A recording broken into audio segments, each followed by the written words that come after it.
All right, hello everybody. Nathan Davis here for Chasing Night Shadows. As always, we are running a little behind because that's how we run around here. Um, so as always, I've got my co-host here, Gene McCauley. How you doing, Gene?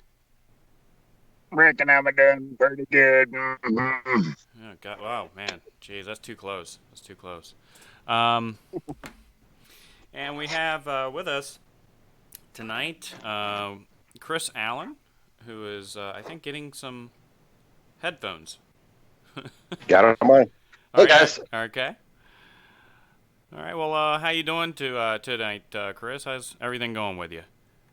I'm doing awesome. How are you guys doing? I'm doing pretty good. Can't complain. Had a busy day. Went to the Indianapolis Zoo with my kids, and yeah, it was muggy, and I had a great time. Yeah. Anyway. Um, I got to see a few of your videos you posted on that.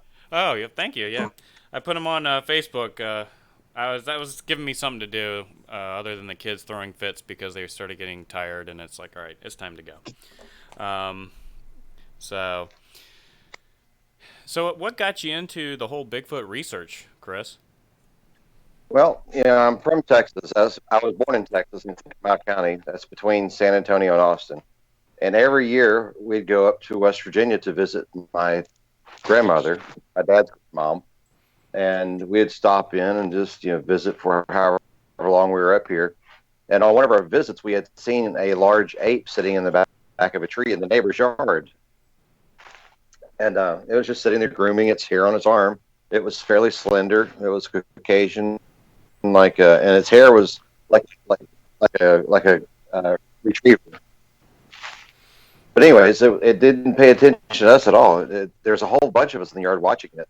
Mm-hmm. As it got dark, we don't know what happened to it. It vanished. Well, years later, I had another encounter, and then another encounter.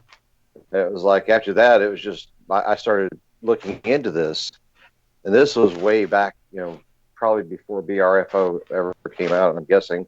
Right. But I got to travel all over the place after a while because after seeing several of these creatures, I was determined to find out, more about them. And I was shocked at how many people claim that they don't know what they are or that they don't believe in it, but yet they'll call you to the side and they're like, well, I had this experience a long time ago and I Right. didn't want to tell anyone. People have such a phobia about it. Well, yeah, I think there's a stigma there but that's kind of going away. I think there's a lot more people that are actually accepting of it. But yeah, there is a stigma where people, they'll ridicule you to your face, but then pull you along, to the side and say, well, yeah, I think I actually saw something. So yeah, there is that, and it's very odd, I think. The number one reason what I think we have the largest amount of naysayers on it is why do we not have one captured or better video of them? Well, and you look at And we do have video. well, yeah, we do, but the problem is that most people don't know that stuff. They don't really care to know that stuff.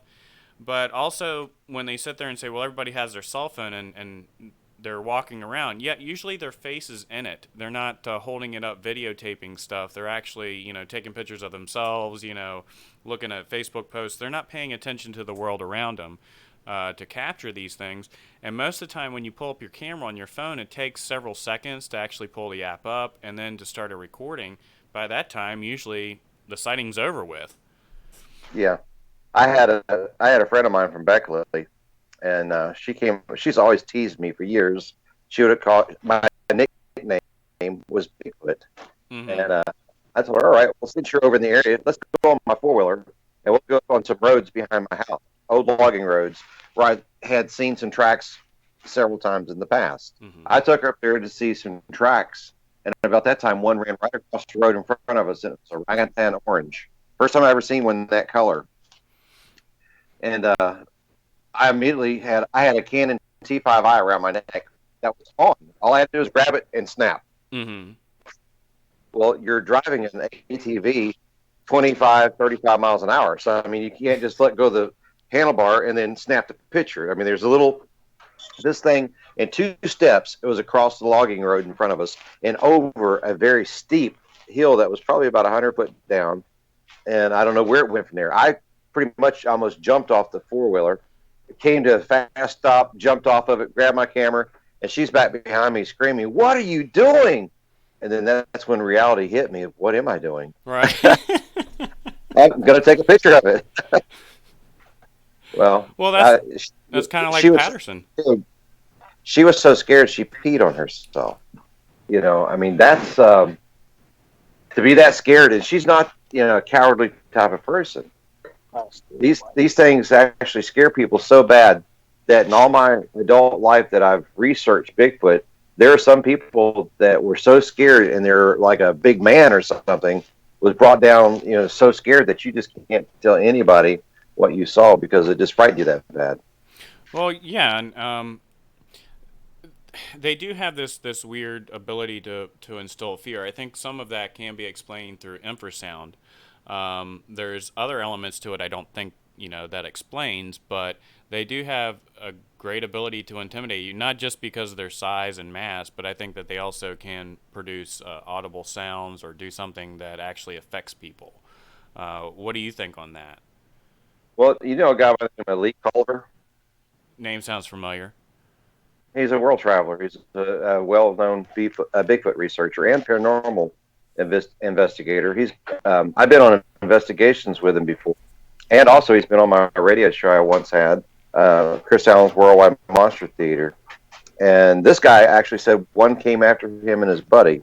Now he said this live on my radio show that they got in the ledge of a cliff that was really narrow that it couldn't get in, and they said that it yelled at them so loud that it would actually paralyze you where you can't move. Mm-hmm. And there are people that have a hard time believing that, but we scientists believe there are certain dinosaurs that once, like the Tyrannosaurus Rex, it could make such a loud, audible noise at such a deep frequency that it's almost like the military, what they use on these sound blasting speakers that can stun you Right. with the ultrasonic frequencies. Right, and that's something that has been tested by the military. Also, infrasound. That was something they also looked into as far as weaponizing. And I've been on the end of some of those screams. There was one that I don't know how close it was. It felt like it was like 10 feet in front of me, and it rattled my chest. I mean, the guttural sound, it just Yes. went right Yeah. through me and hit me right here in the chest. It was the most god awful sound too. Well, on some of I'm not going to mention the names of the TV shows, but some of the biggest Bigfoot researching teams I brought here in West Virginia through their producer, and they even actually made a commercial for me. But when you get out there with some of these people, there's some that just don't really spend the time that it takes in the woods. And I'm not trying to criticize individuals, but in order to do a lot of research, you got to spend a little bit of time out there. Oh yeah. And I mean, the longest I've actually got to camp was 6 months, and that was an amazing experience. I'm talking about every day, 7 days a week, 6 months. But there have been several 2 week episodes, many 2 week episodes, and this is not just summertime camping. This is year round. I've camped in 2 blizzards to research Bigfoot, Mm-hmm. and they're very active in the extreme harsh cold in West Virginia. They're very active, and through all the research that I found, it's like finding that massive gold vein. If you search your whole life, you may never find it, but then that one day you may. Mm-hmm. The creature is very elusive, and we see it when it allows us to see it. And my deepest belief that they have a telepathic ability that they can communicate amongst each other, as humans could too, if we were actually intuitive enough to train our mind to think in this realm, we could possibly train ourselves to do that. But Well, that's something that scientists have been researching for years. well, they talk about the Aborigines in Australia, and they've talked about mind speak and their ability to talk over long distances with one another. So it is something that I look at as it's possible for humans to do that, and they've actually done testing again through the military. Um, it's not to say that that's not possible with them. I think it's something that unfortunately a lot of researchers just kind of sit there and poo-poo the idea before even looking into it, and most I, of them, what? I look at everything extremely open mindedly. And one thing that I've actually been on a kick with lately, and certain I followed across the United States the native legends, Mm-hmm. and this was a research that I did, and some really well known researchers actually sent me and flew me across the United States to do some of these researching activities with. But you have certain wars that have happened with the hairy man, the skookum, Bigfoot with man. There have been war with men. And if you look at the society today, we're couch potatoes virtually. Mm-hmm. Uh, we don't spend our time in the woods like we did even just 100 years ago. We didn't have the super Walmarts and the Krogers and places like that for groceries. It was your mom and pop grocery stores, or in your own garden, or in the woods with your bow or gun. Right. And back then, there were more sightings. And if you look at how long these sightings, the endless decades that we've had sighting and collision with these creatures, even in the Torah and the Jewish Bible, which is practically the oldest Bible on earth, there's just too many things to not look at this with more accreditation than what some people do today. And I actually had Jane Goodall told me one time. She was like, Chris, she wanted me to come down to North Tennessee with an investigation with her with a guaranteed sighting. And that's how hot the lead that she was on. Mm-hmm. Uh, I was in Nebraska at the time, and I could not make it down in time to do this. But there's been so many activities that I have seen, and when you watch them, it actually seems like they don't really when they know that you're around, they communicate where it appears to be telepathic. Mm-hmm. And the same thing that with the other like the gorilla. The gorilla makes gestures and eye movement. She told me don't ever look at him direct eye to eye because that's an intimidation factor. Right. So I went straight to the Nashville Zoo, found a baboon in a cage, and I wiggled my eyes at the baboon, and the baboon went completely ballistic on me. He went from being very docile to insanely crazy, just in a matter of a fraction of a second, just for wiggling my eyes at him. Yeah. Yeah, because they're very. That is a major sign of aggression, including baring your teeth. For some great apes, that's another sign of aggression. Whereas for us, it's smiling and showing, good humor. To them, Right. you're pissing them off. So, I I think found a deer body one time do what? that had a Nerf football rock in its chest. There is no creature on earth other than this that could throw a rock, so heavy and just put a giant hole inside of a deer. Me and my ex-wife were there. We stumbled across the deer body. Fresh blood was coming out of its nose. I had a Canon camera inside of a camera bag. Mm-hmm. About that time, the fear of God went through me. I didn't even bother to open that bag to take the camera out and snap the picture of that deer because my sixth sensibility told me, get out now. Right. Yeah, I mean, because you don't know if it's that fresh. It's still in the area. It's probably watching you intently to see what you're trying to do with it. I've had him throw a rock like that at my head before, and it went right in front of my face and hit a tree 15, 20 feet away from me. And this tree was every bit of 4 foot in diameter, and it took a giant chunk out of the tree. Mm-hmm. We had a rock throwing incident happen to us. We were kayak fishing, actually, and went back into this little slough and fished our way through it, came out, and going along the bank, and we're about 20 feet out from the bank. And I hear and I saw it hit the water, just kaboosh. It was a rock about the size of a basketball. Well, it landed near my wife's kayak. So I paddled on up ahead of her, and one landed beside my kayak and did the same thing. And I think I'd went maybe 40 yards, and another one landed beside my kayak. And this is on a ridge that's almost 90 degrees. You could hear something rustling up in the leaves and stuff, but it was getting dark. so we couldn't really see. Yeah, but that happened recently, right, Gene? Because that was like what 3 months ago. Mm, yeah, about 3 months ago. Okay. Wow. Yeah, I actually heard several stories that were kind of similar in that where people were out in their boats and these giant rocks were bombarding them. And I have researched in every state in the United States but Alaska and Hawaii, and in Canada, different places. And I've always found a lot of things that were very similar in different states. When you find their tracks and you track their tracks down, and you find the little places that they may make out of taking little vines and little branches of trees and making these little, almost like a hunting blind for a hunter, Mm-hmm. and stacks of rocks. I believe they're using these stacks of rocks as like your clips for your gun preloaded. That could be true. Because I've seen those too in the woods, and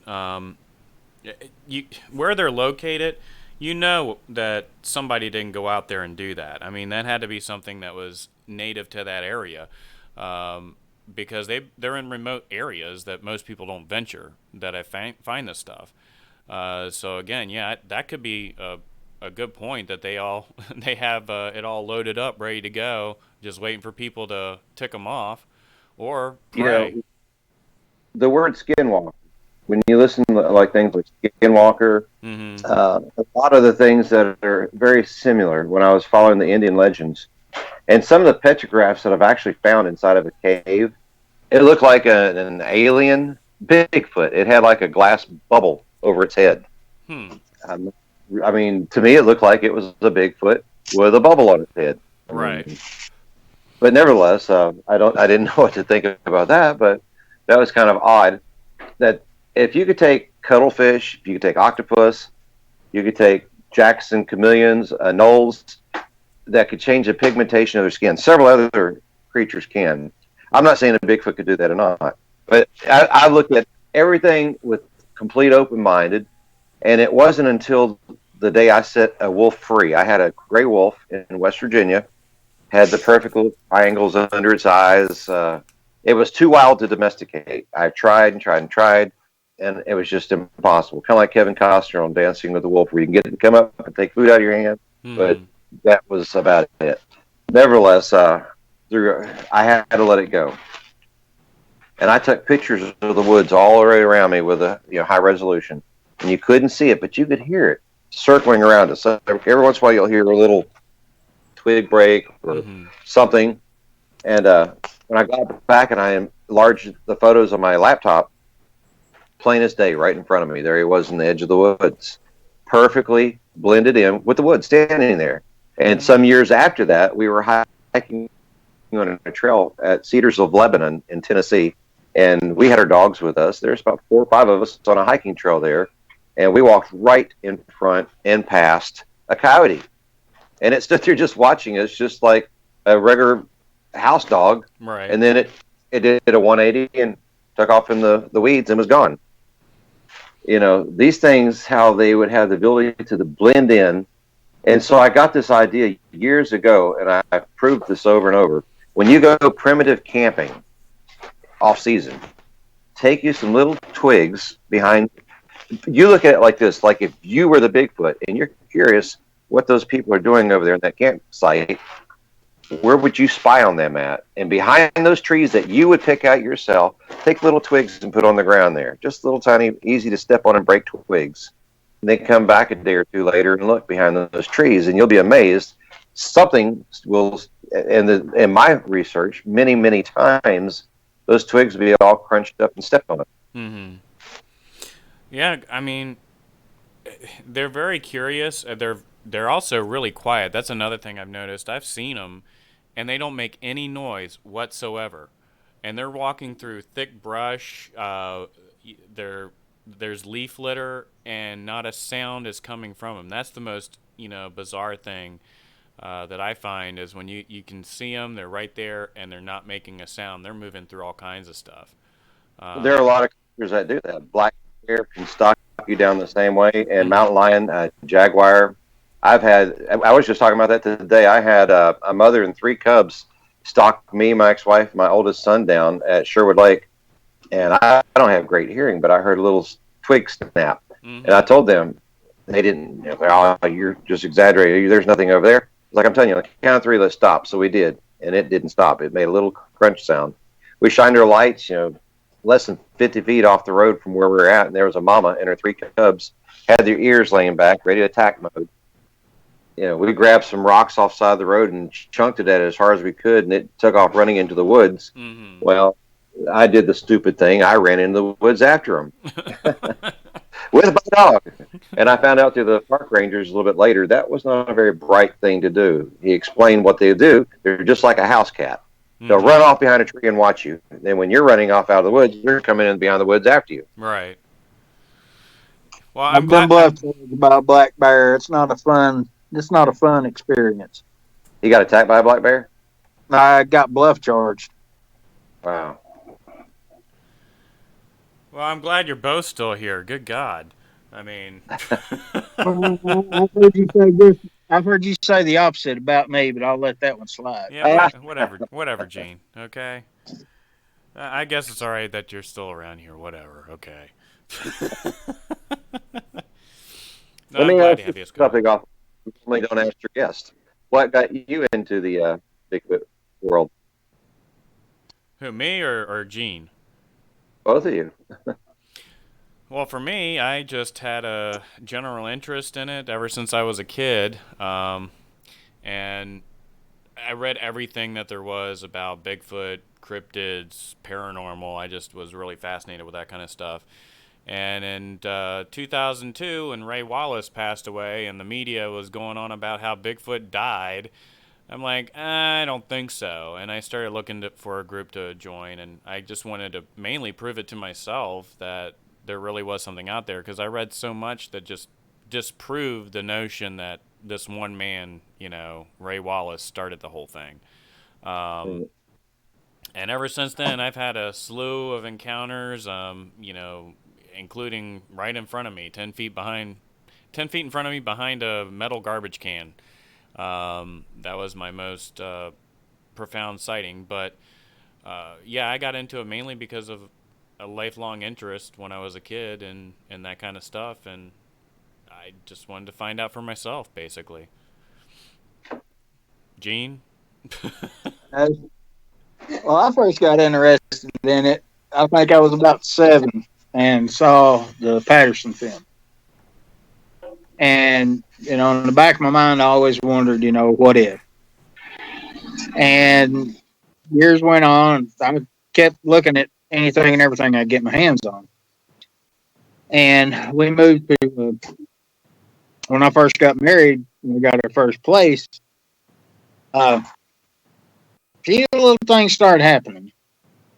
Um, you know, my kids saw one looking through their bedroom window at them. My son was standing out in the yard one day. He was maybe 3, just talking up a storm to the woods. And I said, "Who are you talking to?" And he said, "That big monkey up in the tree." Oh, wow. And just a lot of stuff like that. I'd gotten to know Mary Green, been with her in several of her areas, and then it progressed on. I was investigator on the Carter Farm case. Had a lot of stuff happen there. Visuals, been growled at, whole 9 yards down there. And it's something that gets in your blood. Once it's in there, you can't get rid of it.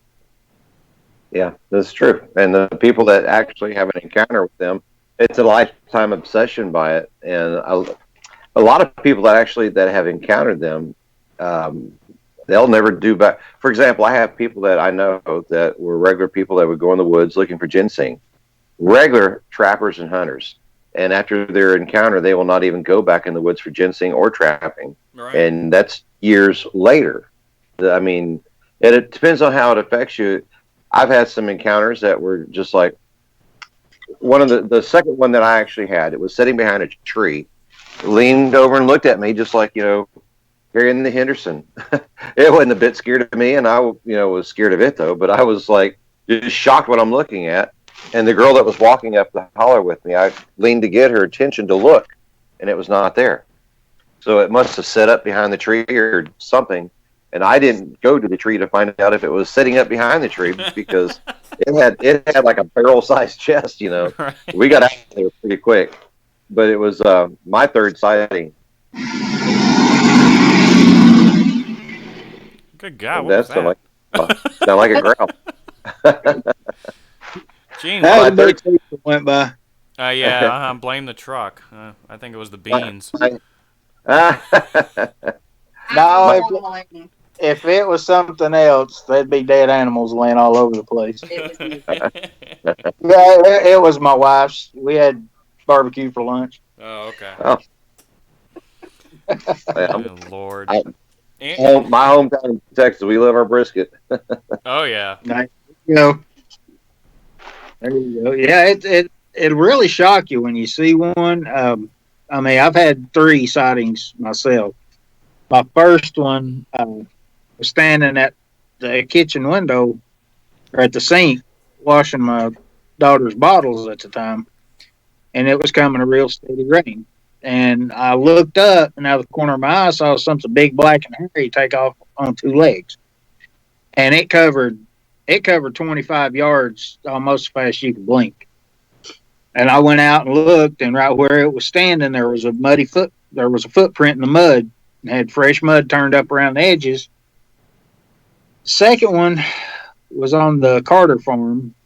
I got video stills of it. It's looking about 15 feet away behind a tree. And then one down in when I was out researching with Mary Green. But it'll make you think and kind of question, just everything that you've learned. How tall was the largest one you seen? Go ahead. How tall was the largest one you seen? 9 feet. The reason we know that is it was standing beside a shed, and the top of its head was even with the top of the eave on that shed, and we measured it the next day, and it was 9 feet. Yeah, I've seen a different type of species of a Bigfoot. One of them came after my son, and it wasn't until Marco Bill sent me some sketchings that he had of this type of Bigfoot that he called a dog-faced Bigfoot. And it didn't have anywhere near the same shape body that the other Bigfoots that I had encounters with. This one more looked like what you would, I know this sounds crazy to say, but it looked more like what you'd have on Hollywood with a werewolf or something. It had a long dog snout, like mouth, and it came out of the woods on all 4. It stood up on 2, and it looked to the left and to the right. And then my son, who was outside, with me, it was, I think, about 11:15 at night. And he was up late out there with me, and he was like, Dad, Dad, Dad, Dad. I grabbed my Colt 45 the way he was calling for me. He was standing at the edge of a privacy fence looking out into just an open field area. And it was coming after him. And when I ran around that edge of the privacy fence, it did a 180 and ran back into the woods. And I didn't even miss a beat. I ran right after where this thing was. It really wasn't that big. It was probably 6 foot tall. It probably weighed about the same as I do, close to 200 pounds. But I ran into the woods, and I didn't even have a flashlight. So after I got out of the area of the woods where I got into the street, where there's no street light and it got dark, that's when my hair started standing up. Like, uh-oh. And I looked down, and there was my son. He ran into the woods with me, and he was just a little boy. We got out of the woods, and I went back the next day, and I looked, and I found these tracks that looked like a very large dog track. And where it appeared to have spun around and ran into the woods, the toes went perfectly side by side like human toes would go. It was kind of weird how it could or did that, but it's like its toes went from like the typical pattern of a wolf, right, to side by side like a human's track. First time I've ever in my entire life ever encountered something like that. And you saw a dog man. All the what? dog A man. dog man. Yeah. Well, that's what Marco Bill sent me the drawings that he had sketch drawings of it. Do you guys know Marco Bill? Marco Bill. The Marco Bill show. That name still sounds familiar too. I'm probably friends with him on Facebook. He's forever. He's well, right now he's been in the hospital for a couple of months. So if you guys out there in the listening area know Marco Bill, keep your prayer out for the man. He's a great older man, very loving, caring grandfather, great grandfather. Okay. Now with the what was this in West Virginia that you saw, like this It was in dog-manly creature? Yeah, it was in Smithers, West Virginia. I was living in Smithers during the school season. I went to Bridgemont, and my ex-wife, who was living there with me at the time, she was going to West Virginia Tech.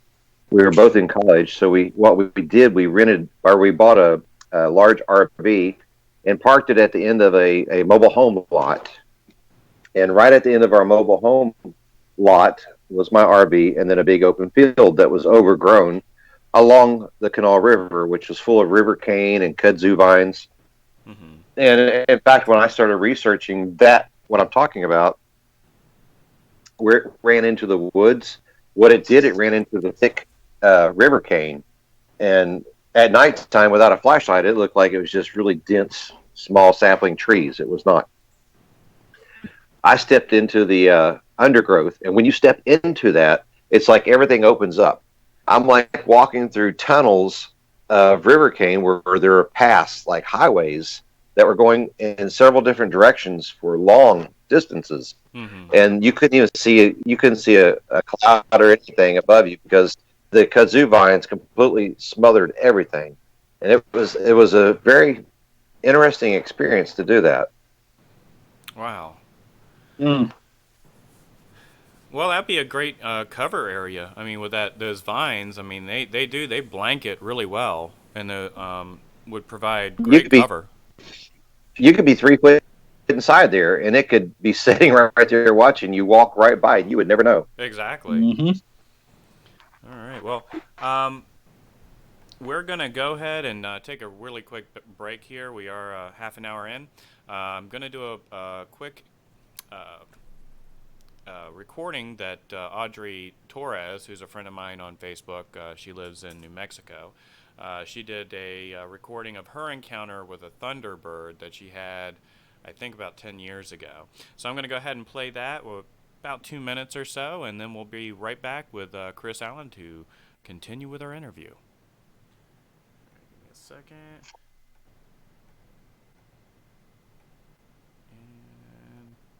And now, from the Fact or Fiction Fest in Indianapolis, Indiana, the Monkey Man. Hello, Nathan. It's good to hear from you. So, my name is Audrey Torres, and I'm now living in New Mexico. And at the time that this happened, I was living in Arizona, what they call the Four Corners. I was traveling on the Navajo Nation on a dirt road in my pickup truck. Now, you have to kind of imagine that these are dirt roads. They're back roads. They're pretty remote. Not at all what you would find in our cities and with a lot less traffic. I was going down the road when something flew directly over me. When I looked and started to focus at what I was looking at, all I could think of is, what the heck is that? And it was weird how it just flew directly over me. And when it flew over me, it just seemed like it was going in the same direction along the road, following the same direction as me. I saw that it was kind of huge, and the wingspan was over each side of the dirt road. So that's how I could kind of compare it as being pretty big. After I saw that, then I started feeling kind of scared and kind of vulnerable. And it was flying faster. It was starting to fly faster and flying away from me. As it flew away ahead of me, it veered to the right. And on the right side of me, there's a wash. And along that wash is some mesas. So what I did is I jumped out of my vehicle. I left the door open just in case. I left the door open, just in case I had to jump back in. Ran around the bed of my truck because when it veered to the right, I thought it was going to make a circle and go down along the wash. Unfortunately, it didn't, and I could see it just kind of veered to the right and just went straight toward the mesas. I was hoping I could, see it again and I could get a better idea of what the heck it was, but I didn't see nothing after that.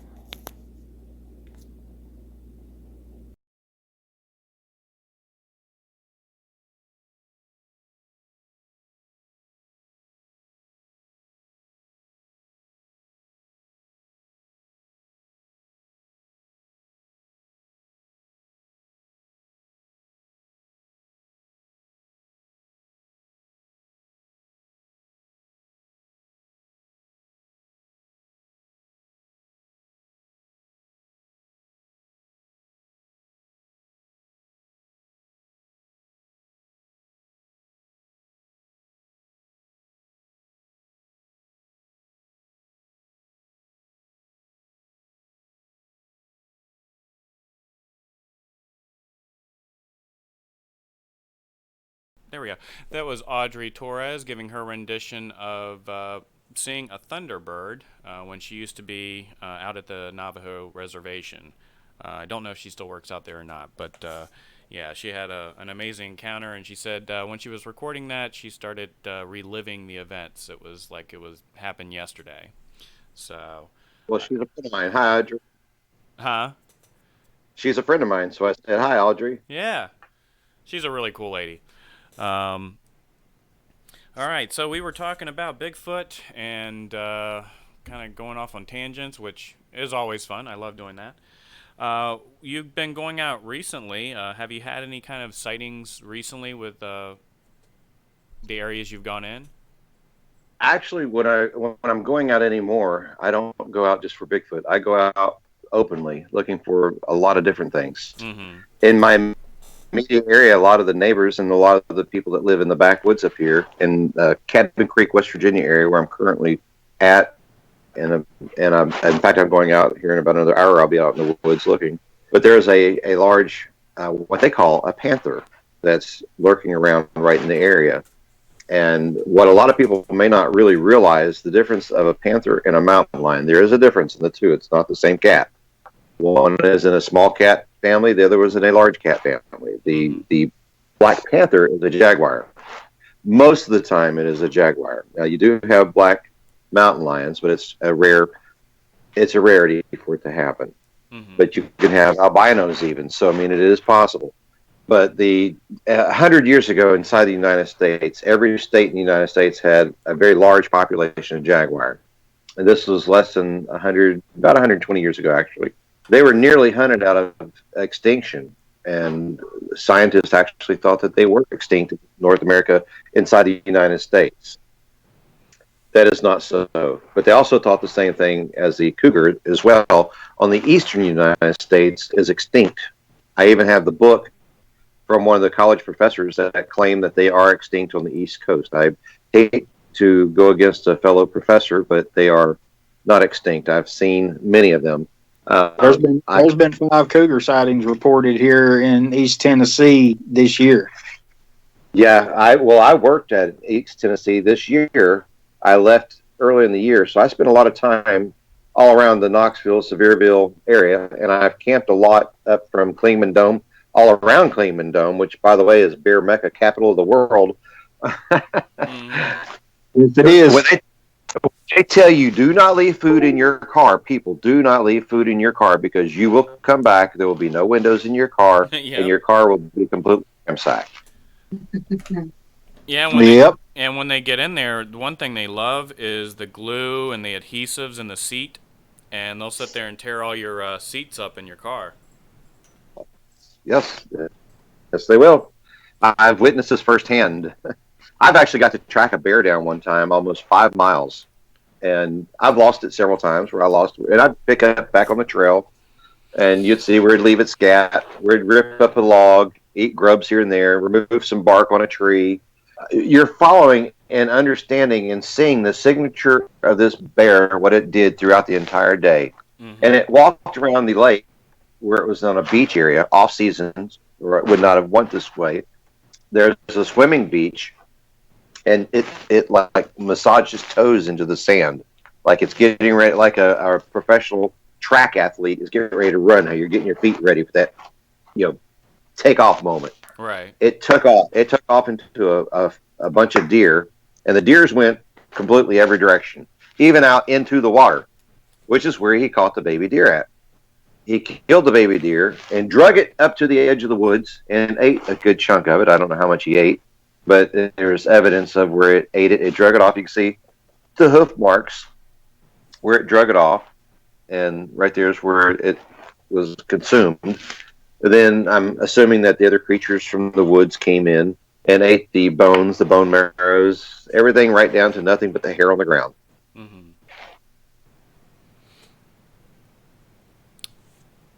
Well, I mean, that's another thing is that a lot of people talk about bears, and the fact that you don't find skeletons in the wood. I think there was one that person that put up an article that says stop using that as your excuse for why Bigfoot bones aren't found, because bear skeletons are found on a frequent basis from what this article wrote.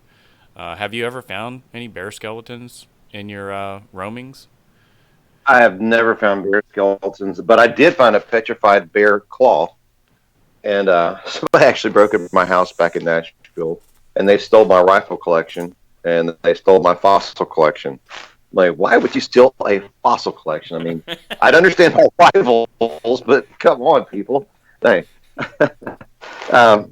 So no, I've never found nor seen. I've seen about every. I found a skeletal structure in the woods in Old Hickory, Tennessee. It looked like a giant 60-pound possum. It wasn't a possum. It could have been a Koopa Chopper or whatever you want to call it, Right. but it looked just like a large skeleton of a possum. Huh. And possums don't get anywhere near that big. Oh, no. I had a chicken farm. For the longest period of time. I had Bigfoot that would come down and steal my chickens. I had mountain lions. I've had possums and raccoons and dogs and coyote. Probably even Colonel Sanders came down and got a couple of chickens here and there. I don't know, but when you have chickens that are really weird, I had weird chickens. I had night motion lights all over my yard, and if a dog would trip a motion light, then the chickens, hey, it's daylight, so they'd go out in the yard and catch night crawlers. Mm-hmm. And so here they're out there at 3-4 o'clock in the morning, just crowing up a storm like, here I am, come eat me. And the woods are full of predators that say gladly. Oh, yeah. Well, and that's one thing I hear from a lot of people that have chickens or, pigs or anything. That basically they have run into, or they have more Bigfoot activity. They go in and they'll steal. Like there was one I remember was a report where they were stealing the hogs, and they would just take and put two under each arm and just step over the fence and walk off into the woods with them.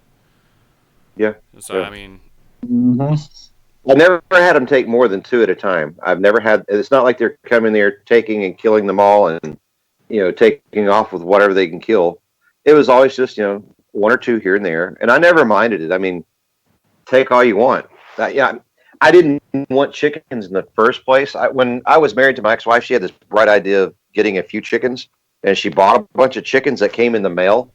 Next thing I know, I'm stuck with a bunch of chicks in my bathtub, and she took off and was gone. So I took these chickens and I tossed them out in my yard, like, free-range chickens, here you go. Well, the dang thing just kept breeding. And before you know it, I had more chickens,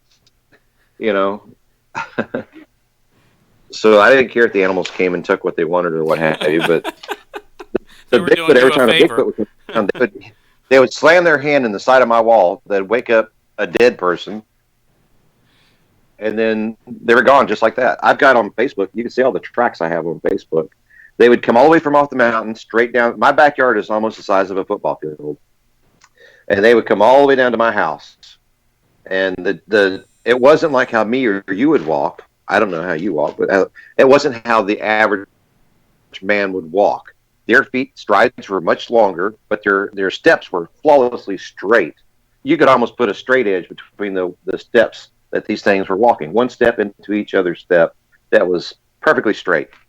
And it was the same Bigfoot that I grew up with, or from the same family, because it had the way its heel would kind of curve inward instead of outward or straight back like a human foot. Mm-hmm. It kind of had a curve in. And the girl that I told you earlier that urinated on herself, she was so scared when I jumped off my four-wheeler. It's the same tracks that I had seen, that I had been following many years. I've watched them get bigger. I've watched the tracks grow bigger. But there is more than one. So, but I've never seen tracks anywhere in the United States that didn't have that complete curvature like that. And then when it ran out in front of me on the four-wheeler, it was an orangutan orange. I've never seen one that was that orange before. Brown, yes, but not orange. Yeah, there was one out in Montgomery Bell that Johnny Henderson and myself saw. He saw one that was red, like an orangutan red. So it's less common. I've heard several people say they've seen that color, but for the most part, most people don't see reds. They'll see like the brown or the black is typical, or sometimes white. Am I on here? Yeah, I can hear you. You froze though, your picture.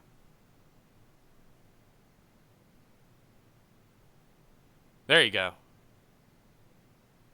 Can you hear Chris? Can you hear me, Chris? Looks like we've lost Chris. Let's see. Hello. Can you hear Chris? If I come in every now and then, it's only because I do now. I lost signal. I do. Can you hear me? Yeah, I can hear you. We can hear you fine. Mm-hmm. Can you hear me? Yes. Can you hear me? Yeah. Can you hear me? Can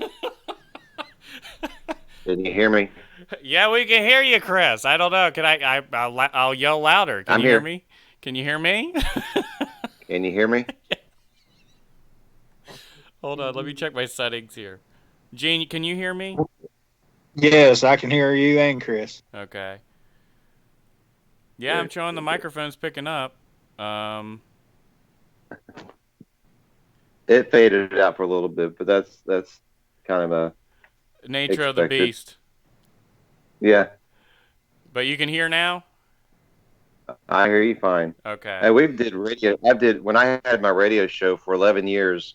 We had a solar flare back. I think it was in 2011. Mm-hmm. It was a really large solar flare, and it knocked out power. Our radio station, everything went out.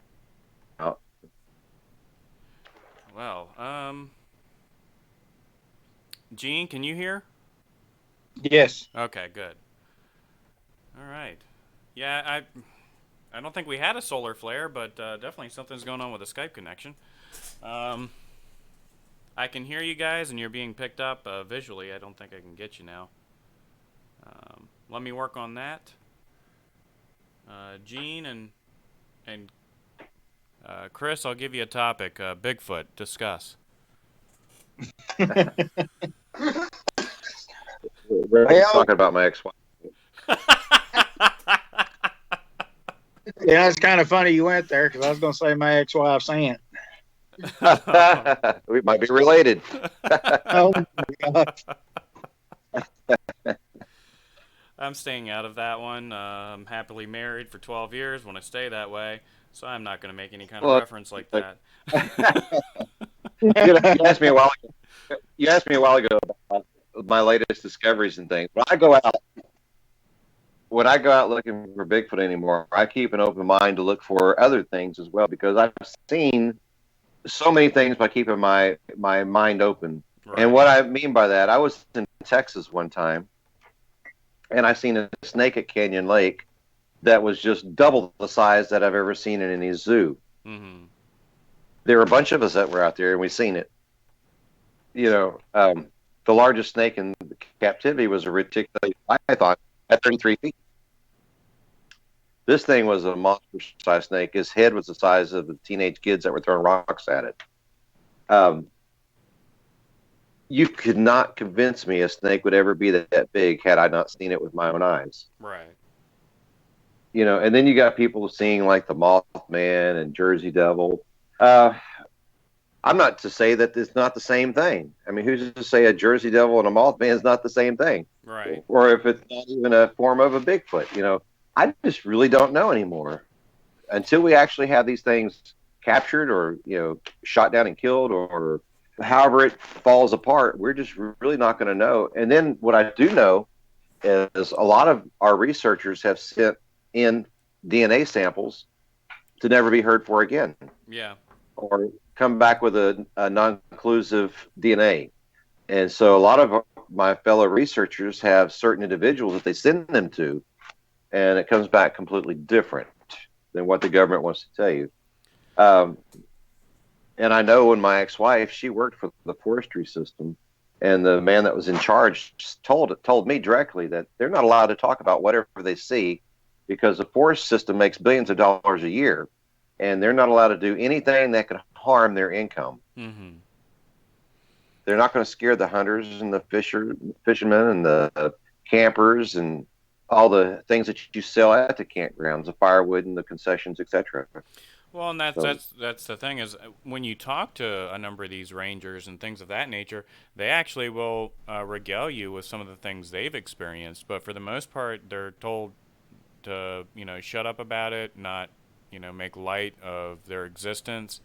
But even Mary Green in some of her areas, they would confide in her, of some of the things they experienced while in the forest. So yeah, I think there is something to that. I think there might be some sort of cover up or um, trying to keep it hush hush because if something like this ever gets released to the public, I think what you'll see is people freaking out for no good reason. I mean, they've always there been in there. the down at the land between the lakes, they came over the scanner about a family that was murdered out there at Right. one of the campgrounds, and then it kind of gets covered up from there.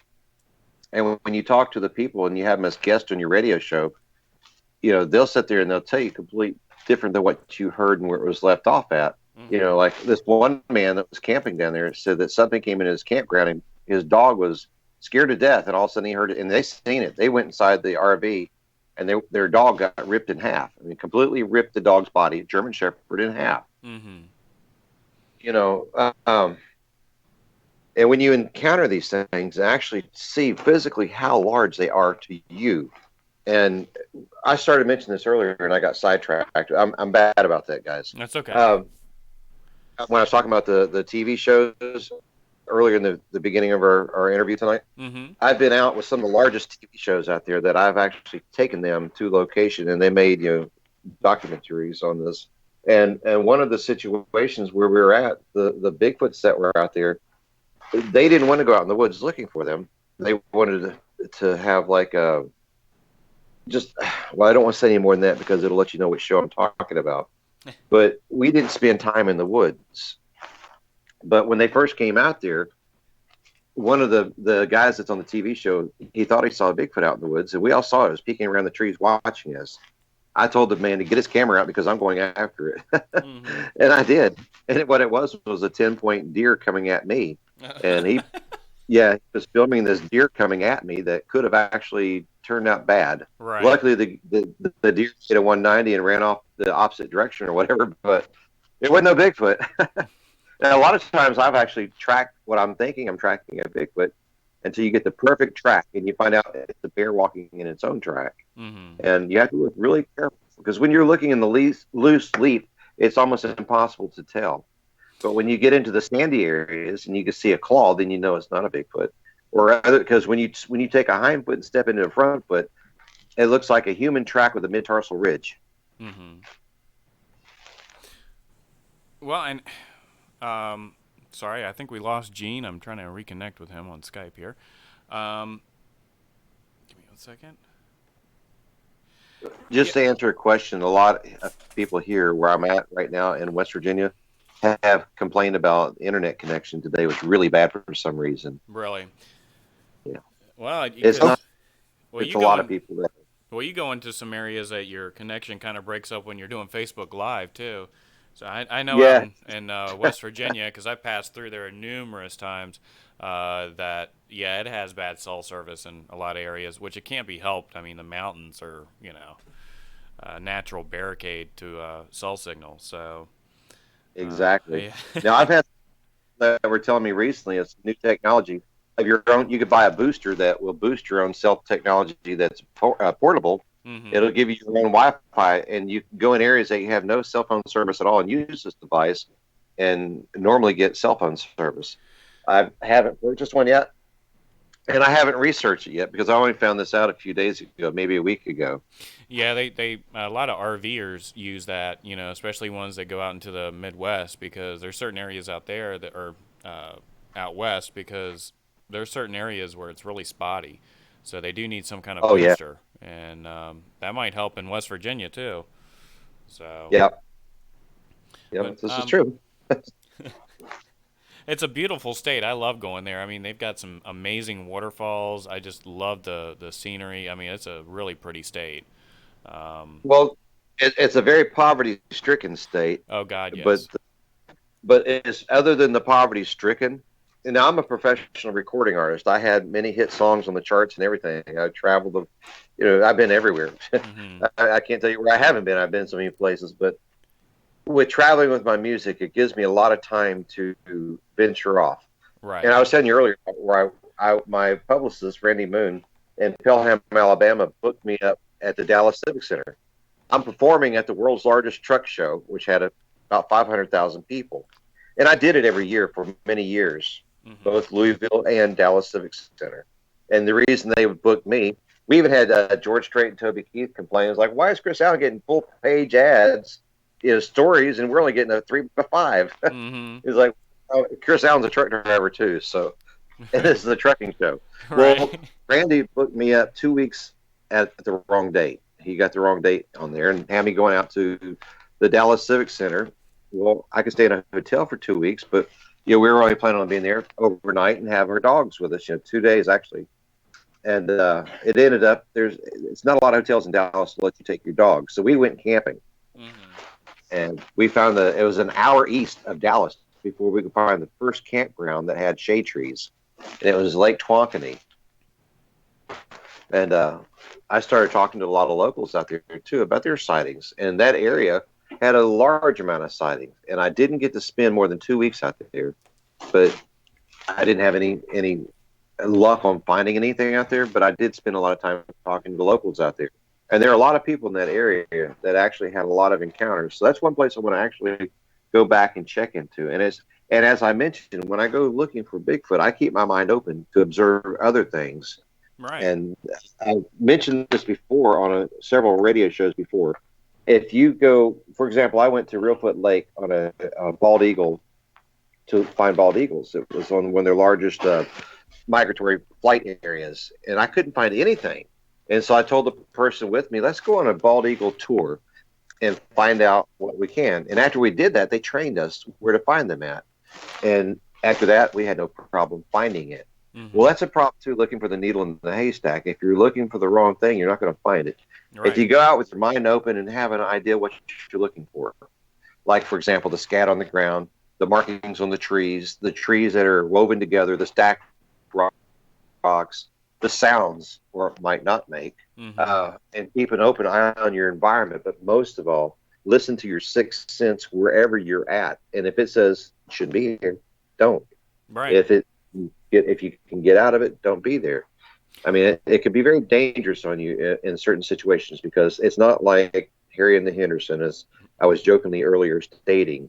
Right. These creatures, as we've had rocks thrown at us, uh, logs thrown at us, trees knocked over on you, Hmm. things that can happen so that you may never live to tell about.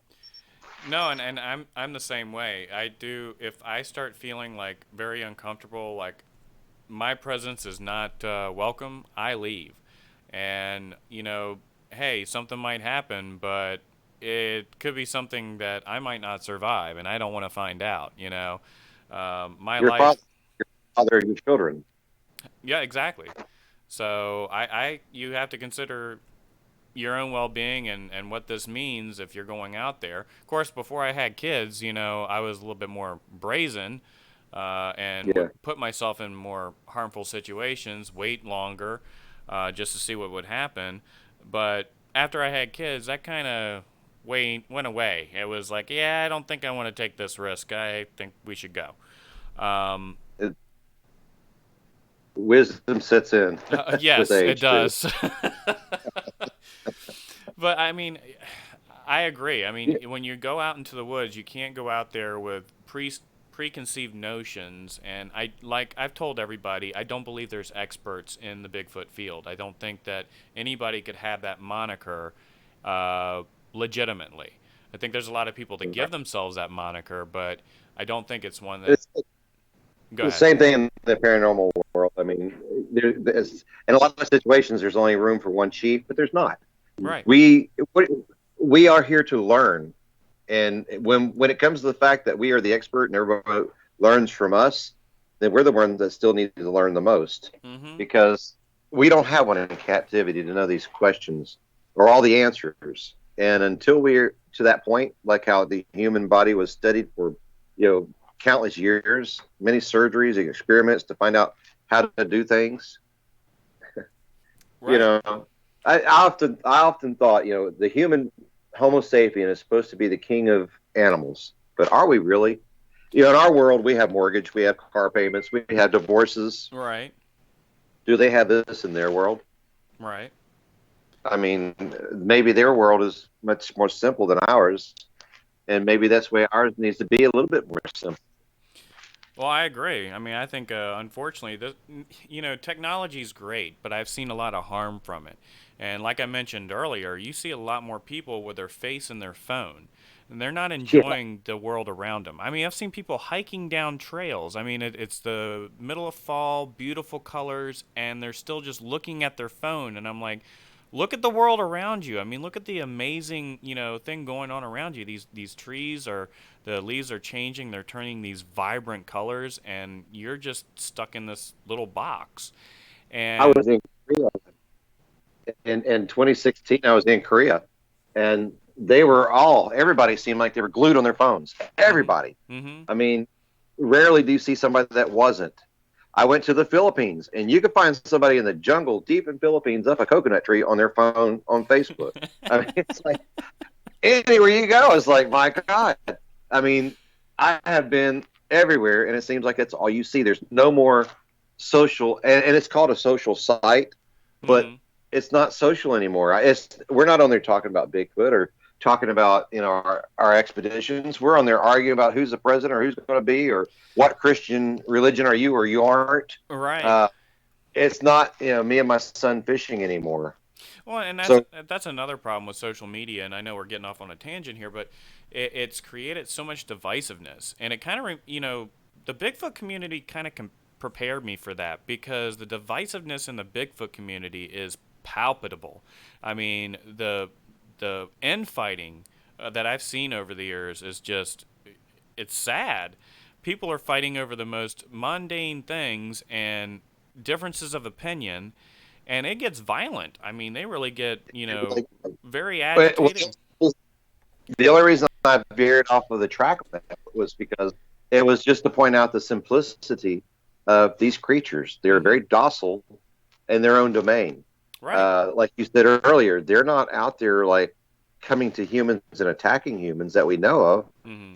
They seem to be a very secluded, very private communities of their own, trying to avoid human capture. Hmm. It's not like we're jumping out like, here I am, get your photo of me or whatever. Right. These creatures, and like with my chickens, they would only come down and take what they needed when they needed it, and it wasn't that often. Right. So And I mean, but I look at, again, people sit there and ask all the time, well, where are the pictures and stuff like that? And, everybody talks about the fact that people have cell phones with cameras and all that, but they're not paying attention to the world around them to actually notice these things. That's exactly right. Right And there, you hit the nail on the head. exactly. So my thing is like, well, most people are distracted. They're not paying attention to what's going on around them. So that's one reason. I mean, the other reason is they're really good at hiding. And if they're not running, most chance sightings, they're darting across the road. They're coming out in the open for a brief second. Uh, Unless you're out there like you are or I've been and others, you're not going to have those encounters where they come in close or they're right on the edge of the tree line. Things of that nature is when they really start getting curious as to what you're doing out there, and why I guess certain cultural aspects of them, you know like doing tree knocks and calls. I've noticed that all of a sudden they get really curious as, okay, well, what are you doing and why are you doing this? um, Yeah, I've run into that a few times, more than a few. I've never, I've never heard them knocking on trees, but I've heard them knocking on their chest, Mm-hmm. like what a silverback gorilla would do. Okay. If you go to the zoo and you listen to a silverback gorilla, you could be anywhere inside the zoo perimeter, miles away even, and you'll hear a silverback knocking on its chest over all the roars of the lions and the birds and every noise that you hear in the people. You will hear that silverback. Okay, but you take that silverback doing that in the quiet of the woods at nighttime, it's going to be so loud. Oh Okay, yeah. well, silverback is a big species, but imagine that thing being twice its size, how loud that knock would be. Mm-hmm. Very true. And that might be a lot of the wood knocks people are hearing at a distance that could create a wood-like sound as it's reverberating off trees. It's very hard to say. Now, I have had them communicate that way with us in one area where we were doing tree knocks, and they do the exact same thing back to us. And we were doing all kinds Well, of complicated stuff too, and they would do the exact same thing. well, that's the point. They may be communicating with you because they are very curious creatures. Right. We were in North Georgia on an expedition, about 35, maybe 40 of us researchers grouped out over several, days, 3 or 4 days, I believe it was. And small groups of us would go out, but during the daytime, we were all pretty well in the same camping area. And that night, I'd play the guitar and we're sitting around the campfire. And it seemed like the music and all the laughter was what attracted them. One came into our campsite with all of us in the campsite. Mm-hmm. So it was multiple sightings of this creature, the Bigfoot, that came into the campsite while I was playing the guitar and singing. They loved the music. Yeah. There was a ledge that was about 6 foot tall. And when we went later that night, we went out with our flashlights researching, and they were actually behind the ledge. You can see all the tracks on the ground where they were peeking up over the 6 foot. It was like where a road was climbing up to meet another road that was on a mountain ridge. Mm-hmm. They were hiding behind this road, like a little cliff or something. It was about 6 foot or so that tapered off to where it was flat on top of the ridge. They were back about 6 foot, just enough to hide your body behind, watching everything we were doing in the campsite. And one went into the campsite that night. Now, I've had a lot of encounters and near encounters where you'd smell a god awful smell, but several times I did not have any smell whatsoever. Mm-hmm. And this particular time, all of us had a really, really strong smell of a horse stable, like if we were sitting inside of a horse stable, and there was no horse stable for miles anywhere around us where we were at. Right. Well, and I think they are very attracted to music and singing, because I've actually experienced that too, where you have researchers singing or playing instruments, and they do get a lot closer than they normally would when that kind of activity is going on. And even just us hanging around the campfire, like you said, talking, carrying on, their curiosity kind of gets to them, and they kind of come in close just to find out what we're doing. Yeah, well, it seems like they love the softer voices like that of a woman or a Mm-hmm. child. If you're out there, and I've said this on many radio shows before, if you're out there cleaning your guns and shooting and throwing fireworks off, you're never going to see one. No. They're not going to be in your area anywhere around. But if you're out there and you're just laughing, having a great time, playing music, I have to apologize to all the people that keep dinging in while I'm sitting here talking. If you hear the dinging sound, I didn't shut my mutes off on my messengers and That's stuff. okay. It's when it gets late here, then the people are starting to write me from overseas, and I have a large fan group from people around the world. Well, I'm sure you do. I mean, you're a busy man. You're into all kinds of stuff with your country music, with Bigfoot research, and everything. I mean, Well, to me, Bigfoot, the research for Bigfoot has always been a passion, as with music. right, And if you don't have a passion for it, it becomes a job. That could be you with your radio show. If you have a passion for it, it's not a job. It's your passion. right, It's beyond a job. It's what you enjoy doing. And to me, that's the way my music and my research with Bigfoot are. It's something that I thoroughly enjoy doing. mm-hmm, I don't put myself, or I try not to put myself in harm's way of, if I'm going in the deep woods, I'm not going in the deep woods by myself. I'm going with somebody normally with me, or people knowing where I'm going at if I'm not right, back by a certain time. right. Well, and I'm the same way. I mean, for me, this is my passion too, Bigfoot research. I wish I could do it more. Of course, having young kids, it makes it a little difficult. But as they get older and more self-reliant, then I'll have more time to myself. But I do. I find that one of my passions. Also, uh, photography and videography, which go along with it. Because I think if you're passionate about those things, you can take that with you and hopefully utilize that to help get better footage and things of that nature, which hopefully eventually I can contribute to. But yeah, I think that's true. If you're doing something you're passionate about, it's not like working a 9 to 5 job that you hate. You're going to work happy. Well, And with our technology, that what you're doing and what you do, I think that's going to be our future on actually having to learn more about the Bigfoot is through technology. And I think when as with our thermal imaging, it's way more sensitive, hmm uh, deeper penetration. Um, I've worked with a lot of people, and one of my friends who has Beachfoot out in the Oregon coast out there, he brings a lot of well-known worldly researchers to Beachfoot every year. And Todd Ness, he's Sergeant Todd Ness. hmm Guy's brilliant. He's actually had encounters through the military. right, And I've met with people from all over the earth. When you talk to people I've talked to soldiers that fought in Vietnam, and what they call it in the Philippines and Vietnam, Capri, which is it's what their definition of Bigfoot is. You will not believe how many more Philippines have seen a Bigfoot than probably Americans. And I'm not talking about your city Philippines, like in Manila and places like that. I'm talking about more in the outskirts, hmm like Mindanao, which is the bottom island of the Philippines. A lot of coffee farmers there, and they spend their time outside farming, right. and with most of them don't have electricity in these areas, so it's very quiet. And when we're like in America a while back in our history, before we had the cell phones and all the distractions, you're there in your environment and you see more. Yeah, and like you said, it wasn't that long ago in this country that there were a lot of people that didn't have the amenities that they have now, and the distractions. I mean, they were outside more, and I think the stigma was still there. I think with a lot of small town folk, I come from small town, uh, they're very apprehensive about telling people things that go on that are not of Absolutely. the norm.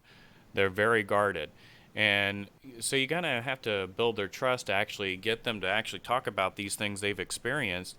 And I've talked to a lot of old timers that, back in the day, they will tell you, that they did have encounters with these things, living out in the middle of the wild.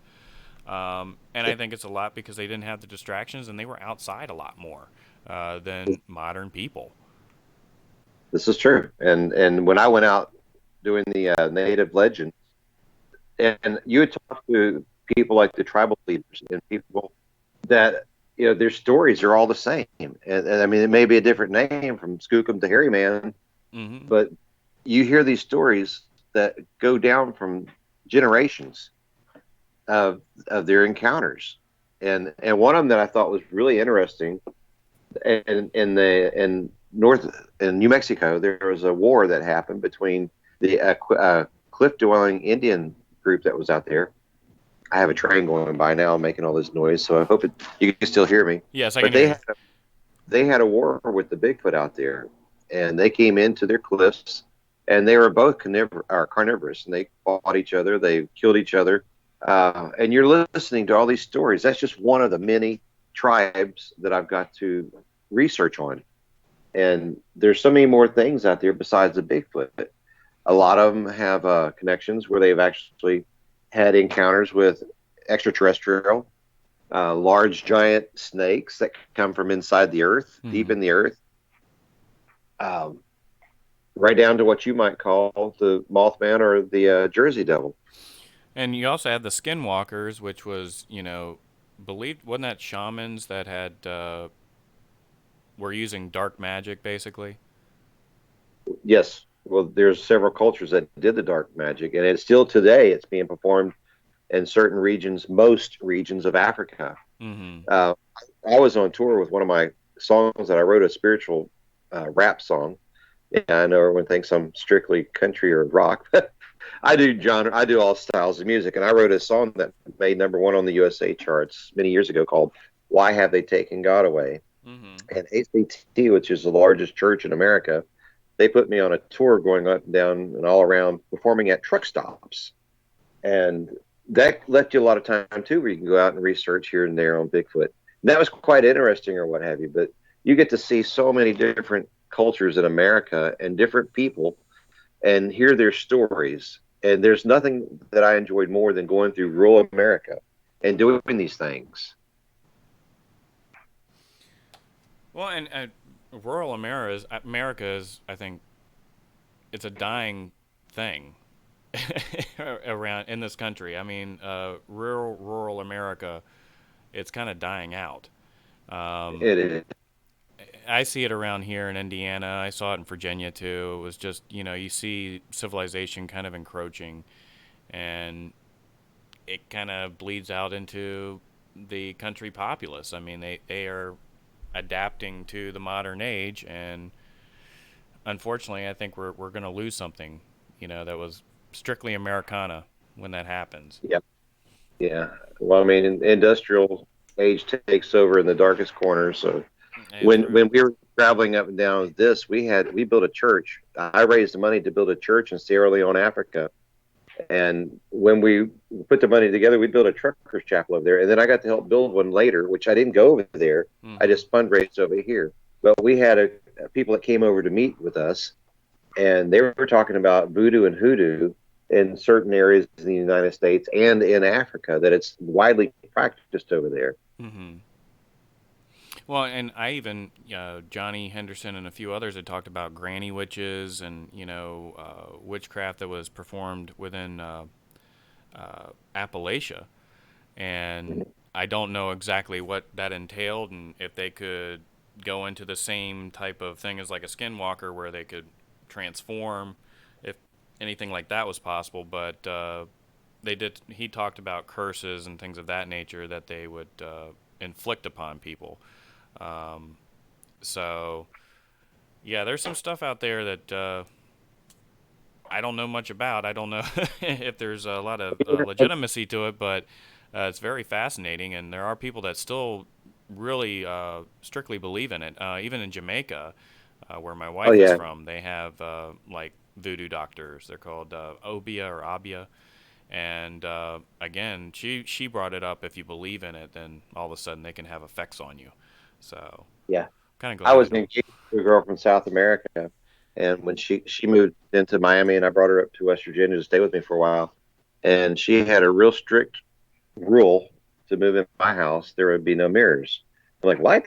And her culture in South America, they did not like mirrors at all, because there is like a dimension, a portal for other beings so that can enter through into your time. Mm-hmm. And I always thought that was the craziest thing I've ever heard. But I had several encounters, and my children did too, inside of my house, of what we called a shadow man. And I did a little research. What in the world is this thing? Mm-hmm. And my kids told me they seen it in the house. It was jet black. It could have been a Bigfoot, possibly. Who knows? I don't know. I mean, I don't know what it was, and I don't believe it was a Bigfoot. I'm just saying I don't know. Right. But But I do know I watched it watch me. I watched it lean over behind a wall and raise back up, hiding behind the wall, kind of like in a very playful, just weird movement. Mm-hmm. And the size and the shape of it and everything. Well, when my children came back, we were dividing our parental time up with my ex-wife. When they came back to my time, they were scared to death. It's like, Dad, we seen something in this house. Mm-hmm. And I asked them, okay, well, then draw me what you saw, because they had no way of knowing what I saw. And so they drew me a picture of exactly detailed what I had saw inside the house. So I knew that they saw the same thing in my house. And then after they went back, it communicated with me.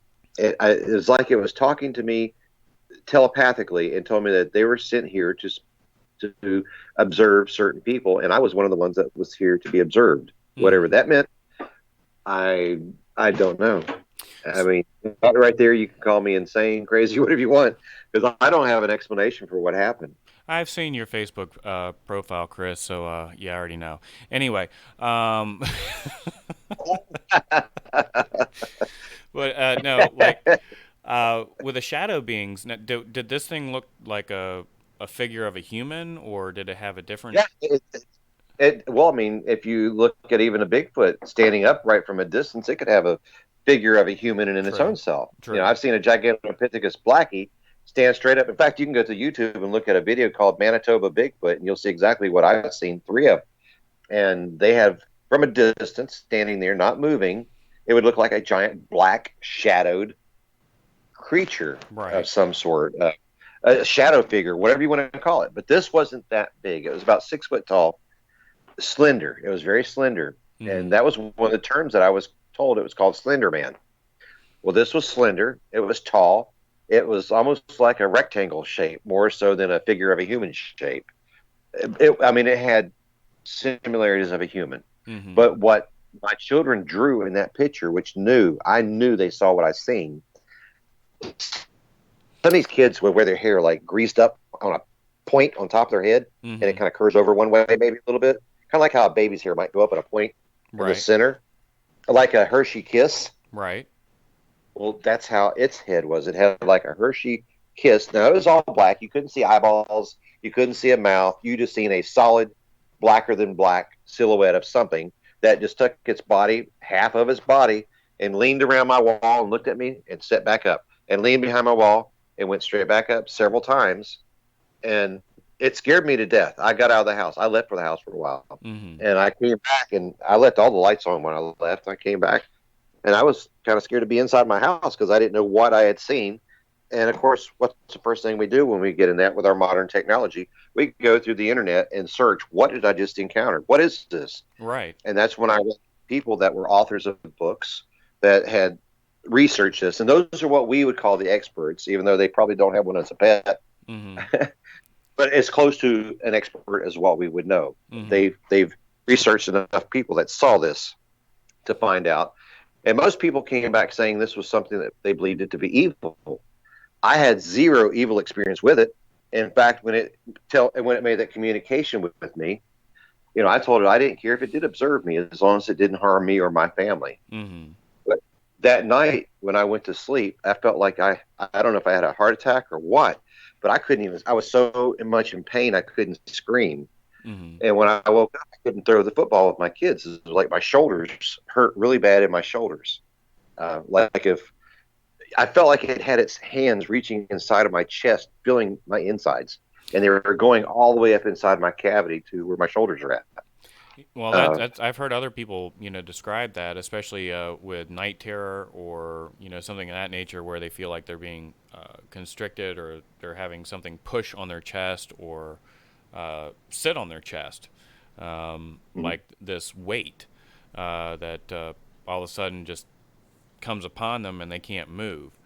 Um, And with the shadow beings, I don't know if they're evil or if they're negative entities. I mean, not all cases. Some are like yours, where it's benign. It's just something that's there, and it doesn't do anything. Now, usually when you hear something where they're getting scratched, attacked, something's actually physically hurting them, that could be a sign of something demonic or evil. But if it's just watching you or observing you, that doesn't necessarily mean is a negative Now, entity. I've had the demonic attack at Radford, Virginia, at the St. Albans Sanatorium. We were Mm-hmm. out there. I've been there on several researchers, and they have upstairs that they have areas that were locked off.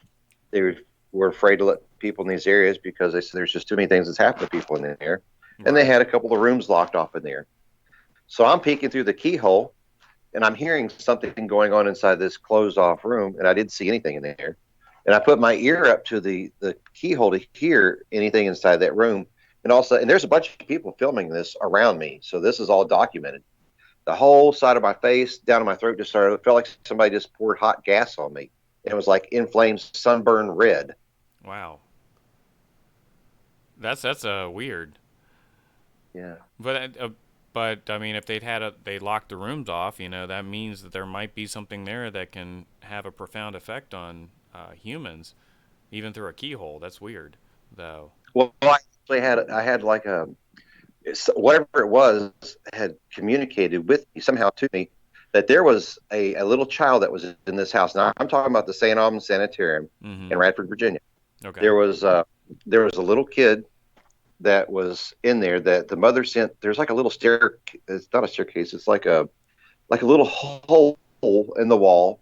You pull this board off and you could walk on the rafters inside the wall. Mm-hmm. And underneath all the insulation type of stuff that was in there was a letter that explained that this woman witnessed somebody being molested, and that if he can, and he saw her watch him doing this to this woman, and if she told on him, that he'll kill her.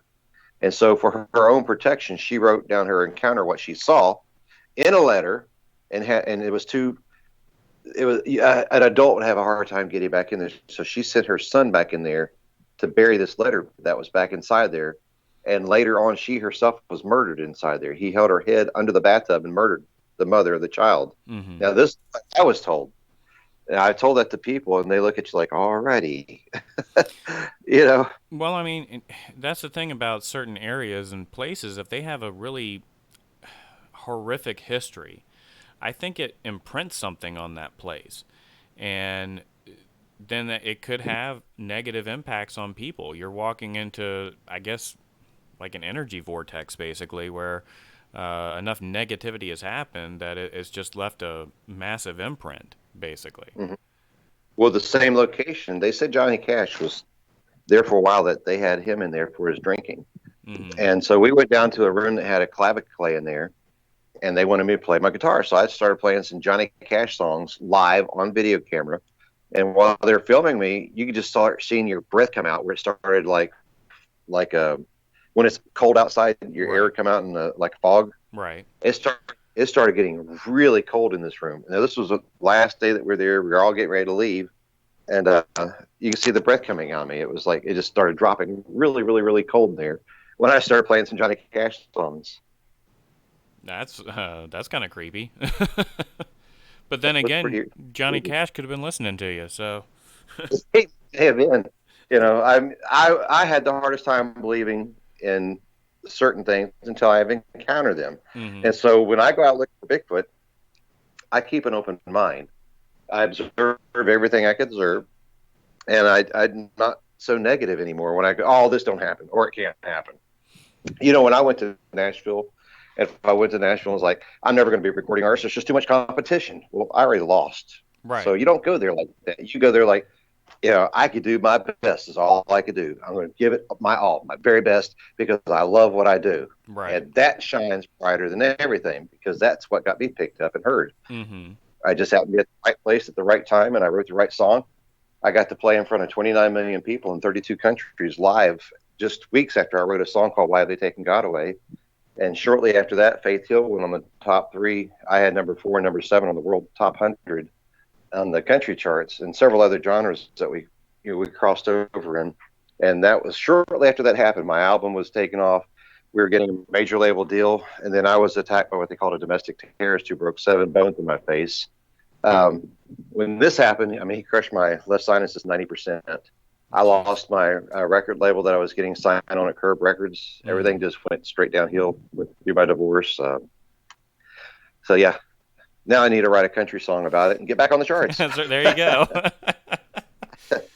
But no, I mean, I think you're right though, as far as being positive and not getting swept up with it can't be.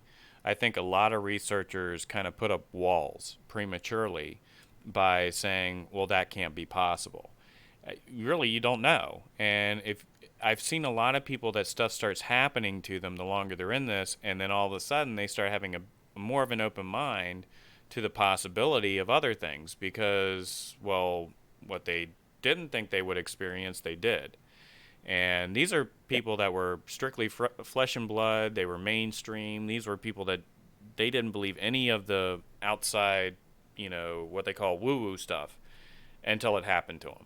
And for me, I've just always kept an open mind because I've never come into this thinking I have any answers. It's always been, okay, let's find out. Let's see. Let's experiment. Let's try different things before we come to any conclusions. And yeah, I've had a lot of stuff happen over the years, but that doesn't mean that I have a ton of answers. The things happen. Why they happen, I don't even know. Factualities in life. There was a group of people that came in telling these people, "Oh my God, we discovered something that's never been seen before. We seen this creature that was black and white, huge, and it was eating bamboo." Mm-hmm. People laughed at them, and in 1920, give or take a year, they discovered the panda bear. Yeah. Now, the natives knew about it. All the local village people knew about it, but it was the explorers heard about it and didn't believe it. Right. Because nobody had in captivity until 1918, I think, 1918, 1919, 1920. This was back when Charlie Chaplin was coming into the point where they were just starting to put voice with the silent industry of movies. Mm-hmm. It wasn't until 1920 when they started putting sound into the movies. Charlie Chaplin actually came in, I think it was in 2011. So back in this period of time was the people had farms. Mom and dad grocery stores, local stores was it. Mm-hmm. The only reason I know that about Charlie Chaplin because it was one of my college extracurricular classes I had to take was in film and industry and some photography classes. So you kind of had to do a paper on him? On Charlie Chaplin and John Wayne. Okay. Well, which Monument Valley, by the way, was where Ford did all of John Wayne's practical movies. Where most of his movies, his first one was the Kentuckian that was filmed all the way down in Demopolis, Alabama. Okay. Well, I mean, it was an interesting time in movies. I think the silent movie industry was pretty interesting, and they came up with some amazing ways to do things. I especially like the French silent films. I think a lot of them were very creative.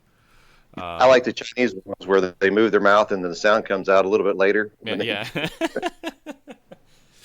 But who was it? Kung Pao, Fist of Fury. Yes. That's when they kind of.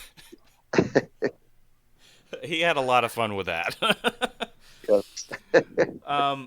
But no, like the mountain gorilla. You brought up the panda. The mountain gorilla was another one that they were talking about these wild men, in the woods, and nobody believed them until they finally brought them out. And I think they had killed two to show that hey, these things are really out there. But yeah, it's a lot of disbelief from people that mostly haven't gone out there or they haven't experienced or seen anything. And so they come to the conclusion, well, since I haven't experienced it, it must not be real. Well, you also have a force against it as well, because let's say, for example, and I don't want to sound like a conspiracist, but you have, let's say a big brother was covering this up to have its own reasons. Right. Why? We may never know why the government covers things. And they may not be covering anything. Right. But from practicality and practical experience, it's against the law in the state of Washington to kill a Bigfoot. You can get your weapons taken away from you. You can get jail time for killing a Bigfoot, but they don't believe in them. Right. We know they're there, but we haven't captured them. So it's almost, and then you got all these pranksters out there making these prank. Some of them, a lot of them actually are in good faith, like the Jackling beef jerky. Those are fun and all. I mean, come on. But in reality, you got people out there trying to prank all these. And so the people have never seen one of those. They don't believe it until they actually stumble up. And that one day, that magical moment, you're there, Bigfoot's there. Or a shadow person or whatever it is that you encounter. Mm-hmm. And from that moment on, your life will change with what you saw. Oh yeah, because uh, like you said, or like Gene said, of course, we lost him. Unfortunately, he was not able. I couldn't reconnect with him. But anyway, um, once you've seen one, once you've seen anything paranormal or Bigfoot, cryptid related, it becomes part of your blood. It's in your blood. You've got to find out more, and I think with that, it's kind of a double-edged sword because you want to find out more, but then you don't want to be ridiculed. You don't want to. There's certain people that just don't want to go down this path because they know of the turmoil it can bring in their life and their career. I mean, they become a laughing Lose your stock. job. You could Exactly. lose your job in certain places if you see or you believe in certain ways, and it's not acceptable to. And that goes right down to what's going on today. Like I was talking about social media a while ago. If you support Trump, then you may be hated and kicked out of certain locations. Or if you support Christianity, you can be kicked out or even killed in certain situations. Mm-hmm. It depends on the area and the location that you're at. Mm-hmm. When really in reality we should be acceptable of listening to people what they claim to believe. If they're a complete lunatic, well, that'll come through in time. Right. But if we're in a professional community and Joe over here says he saw this and what he saw, let's listen to what Joe has to say. Does he have a history of exaggerating, or what? Let's find out more about Joe. Right. And the truth always comes out in time. But if you're not given the opportunity to prove yourself, and nobody wants to believe you, then what's the point of it? Mm-hmm. And there's a lot of deniers. They call themselves skeptics, but they deny anything that's brought forward. Um, and that doesn't help. I mean, especially when you got people out there that get voices on documentaries and stuff, and the only thing they're there to say is, oh, the only thing they've got is the 1967 Patterson footage and a couple footprints. And it's like, that's not true. And these people are invited on as, expert skeptics, which I don't even know what that entails, other than you just say, no, I don't believe that. Um, Yeah, that must be the easiest job ever. I can do that. yeah. So, If you go out there now, if you're one of these researchers that go around, well, I travel with these well-known researchers. Okay, well, did you spend time mm-hmm, in the woods, or were you sitting inside of your car or the camper while you had people scouting them? Because I've been with both groups where right, these worldwide famous, well-known researchers send their groups out, and they never spend any time out in the woods other than to go out and get a camera shot where it looks like they're out there. right. I hate busting chops like that, but there are some, not many, but there are some that are like that. Oh yeah, and Uh, they let the I fame get to their head.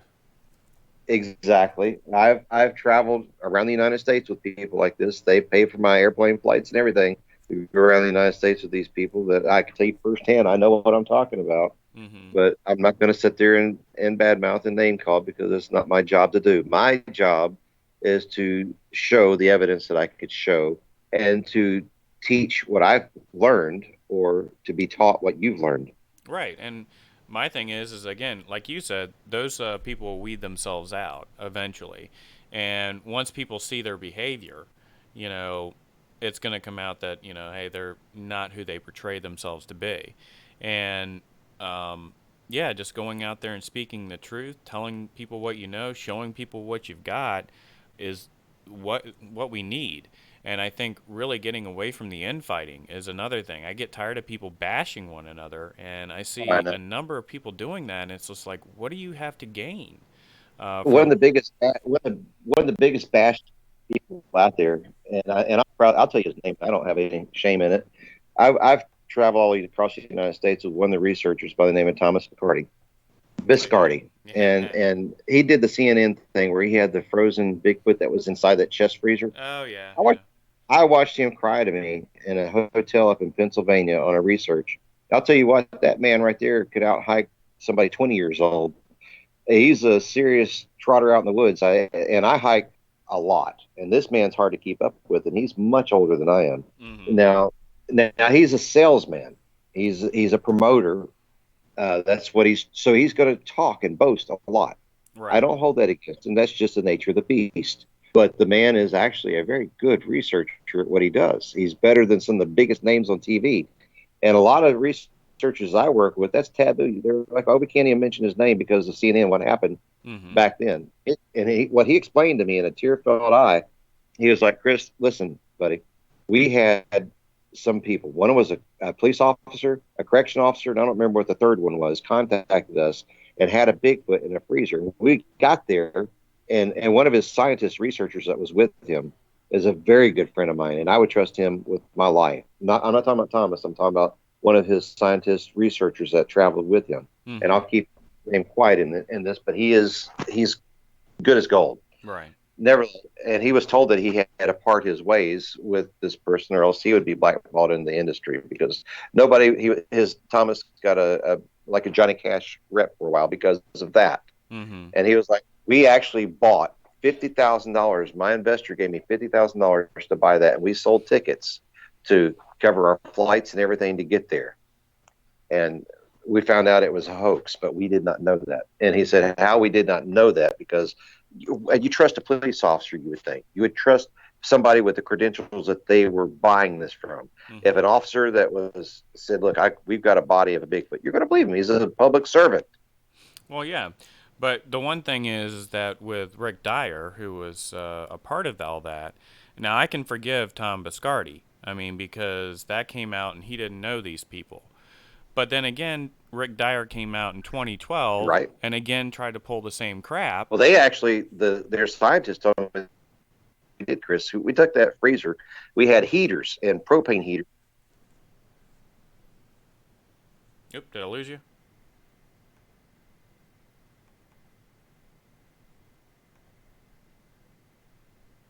It looks like I lost Chris. Yeah, his audio cut out there.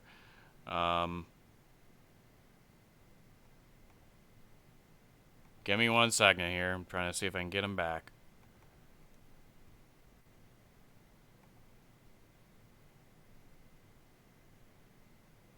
Oh man, that was going so great too.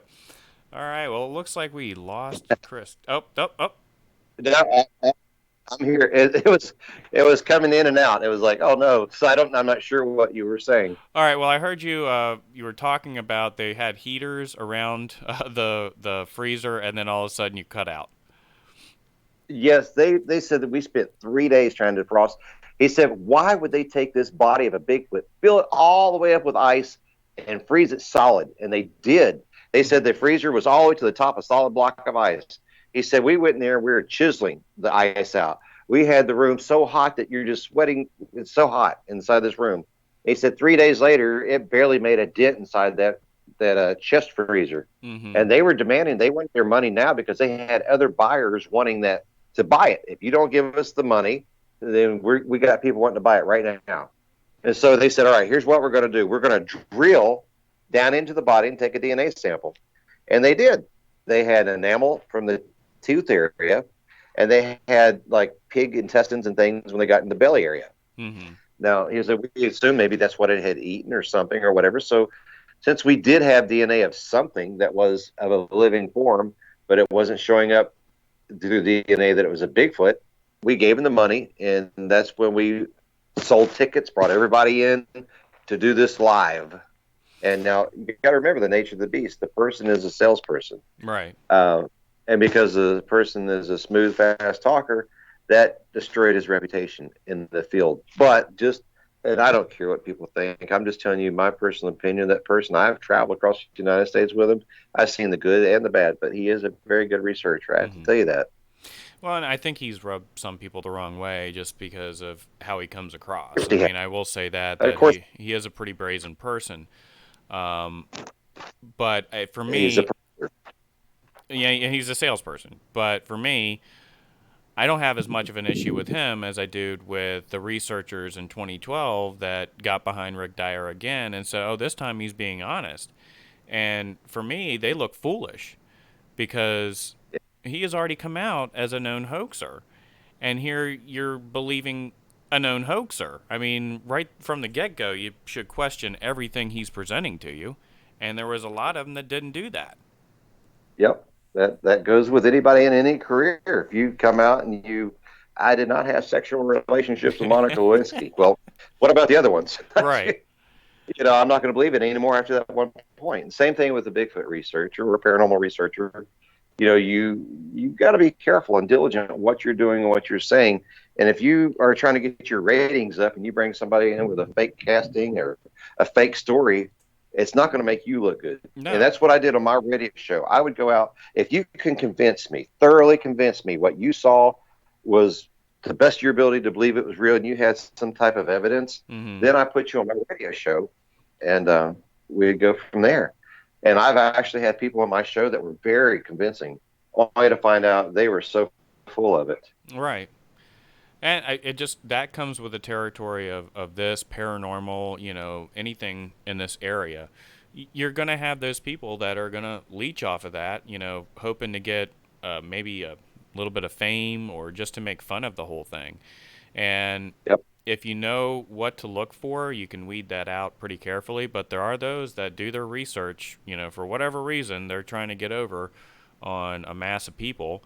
And there's been several over the years that really did a lot of research to pull off a pretty decent hoax. Yeah. And of course, eventually it weeds itself out because they slip up. So I call one of the guys myself, and when I called him out on it, because he had a camera crew come up to film it, he had them scared to death in the tent. He told me, listen, this thing normally comes down at nighttime around the camp areas. Don't go out of your tent. Just stay inside your tent, and when it passes, it's gone. And what it was, he had his buddies come down there hooping and hollering and knocking on trees and doing all kinds of stuff. And they had this giant 20-something inch casting of a foot that was so fake looking. And when I called him out on it, he was like, man, I just wanted to have a chance to have my own TV show. It's like, you don't fool people and lie to them for that. right, that's stupid. I mean, but there are a lot that are out there like that. They're only interested in the political side of it for gain. Mm-hmm. Yeah, and it's tiring. I mean, there for a while. I mean, especially when my first daughter was born. I mean, she had a number of health issues, but I got out of it because I got tired of the politics that was involved. I mean, and people in the general public don't realize that, but there's a lot of politics that goes on in the Bigfoot community and the paranormal community. It's like there's a pecking order, and there's people that it doesn't matter if they've really gone out there and done the research, if they've written some books, if they've, been on some documentaries and things of that nature. Their word's taken like gospel. And if they put something down or if they denounce it or whatever, all of a sudden that becomes the norm. And it's like, but that just because that person said it, doesn't mean that's the norm. That just is their opinion. And they have a name. Did I lose you again, Chris?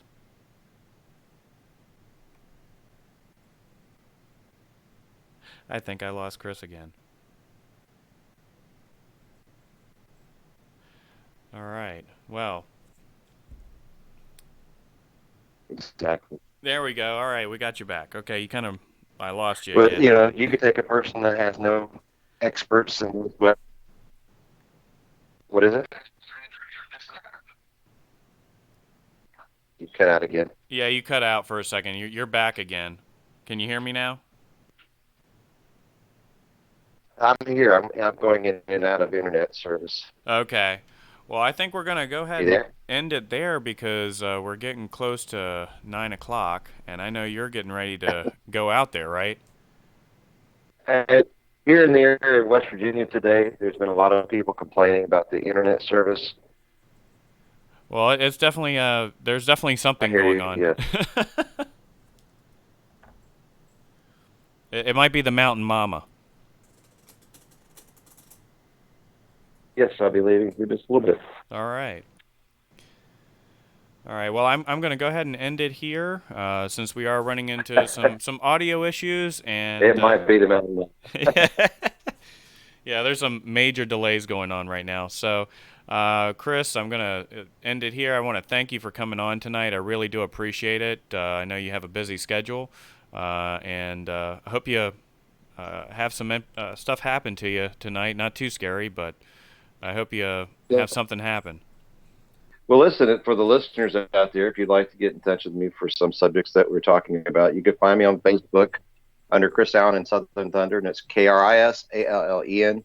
My website is chrisallen.com, and my email is my name, Chris, at chrisallen.com, and it's KRISALLEN.com. And thank you for having me. All right. Well, thanks for coming on. I do appreciate it. It's nice to finally talk to you. You know, we always chit-chat on Facebook and stuff, but this was fun. And yeah, keep me posted if you have anything new come up or anything like that. I'll gladly have you back on. We can discuss it. Sounds great. Thank you so much. All right, Have a great evening. You too. All right, guys. Well, I'm going to go ahead and wrap it up here. Again, I want to thank Chris Allen for being on tonight. And we did have a few technical difficulties. Lost Gene there. So, yeah, I don't know what's going on with the internet tonight, but it's acting awful goofy. Of course, that's par for the course for this show. We like to kind of mix it up a bit and throw some technical difficulties in there. That's on purpose. Okay. Anyway, so thanks for tuning in tonight. We will be back next week, again on Sunday, 7 p.m. Eastern Standard Time. I will be posting on the Facebook page and also on Google Plus the guest for next week. I think I'm trying to get a girl by the name of Claudia. I do need to finalize with her to see if she can be on the show. So yeah, stay tuned and we will let you know. I hope to have some skits done this week, but I do have a jam-packed schedule right now. So if I have time, we will have some new skits up for the show. And if not, I will hope to have an interview like I did from Audrey. I want to thank her for providing that for this week. And hopefully I'll have somebody else that will volunteer for upcoming episodes. If you have a sighting report, please contact me. You can reach me on Facebook at Nathan Davis. You'll see me dressed as a monkey man with Bob Gimlin. That's my profile picture. Or you can go to Chasing Night Shadows on Facebook for the group or the page, or go to chasingnightshadows.com and contact me through there. And basically you just need to record yourself with your cell phone or a voice recorder and send that to me, and I will play your encounter on air. All right. So again, thank you all for listening tonight, and I will see you back again. I cannot talk. I will see you back again next Sunday. Have a good evening.